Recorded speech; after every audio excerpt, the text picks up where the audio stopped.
delež. Tako da lahko tudi imate 3 otroke, imate posestvo, kmetijo, pa boste rekli, ne vse dobi ta sin, ki je doma, ko že zdaj skrbi, ko dela na kmetiji, na grunti, pa to.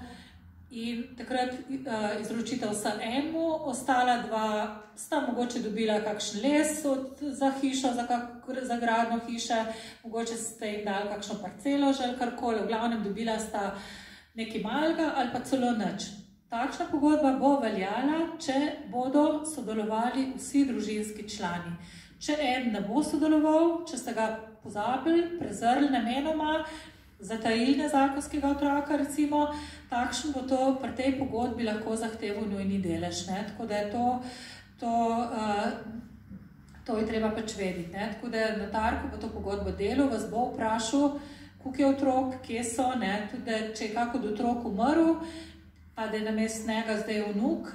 potem morate tudi tega vključiti v to pogodbo. To se pa dela obvezno pri notarju in notar tukaj tudi vam poskrbi za to, da če nekdo da celo premoženje, če daš vse iz rok, če ti ne ostane nič, če si razdelil vse, dokler si živ, potem moraš poskrbeti za to, da boš pa ti ohranil neke svoje pravice, da boš imel dosmrtno služno stanovanje, da te ne bo en postavil na cesto pod jutrašnjem, ko se bo kaj grdo pogledal, da se pravi, da ima tisti, ki da premoženje iz rok, zagotovljeno, da bo res imel dosmrtno bivanje v tem stanovanju ali pa na tem posestvu ali pač kjerkoli. In tudi oskrbo, da tisti, ki prevzame kmetijo, naj bi skrbel za tega očeta, ostarelega mamo, ali pa za oba, ali pa včasih še za kazga, ki je na kmetiji, tudi včasih so bili hlapci, zdaj so včasih kako stareli,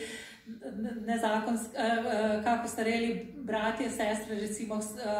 so samski brez otrok, pa ostanejo na kmetiji. Tako da to je treba vse te okoliščine povedati in ta, ki prevzame posestvo, mora prevzeti tudi skrb za starše, da bojo na toplem, da bojo imeli hrano, če obležijo, da bojo imeli postelino zamenjano, da imajo nego, da se pokliče zdravnika, jih pelje k zdravniku, v lekarno, da če sami ne morejo, dobijo negovalko, patronažno sestro, kogarkoli, oziroma v primeru, da tudi to ni doma možno, da doma ni možno skrbeti za nekoga, da je pač bolezen taka, da ni naprav, da si privezan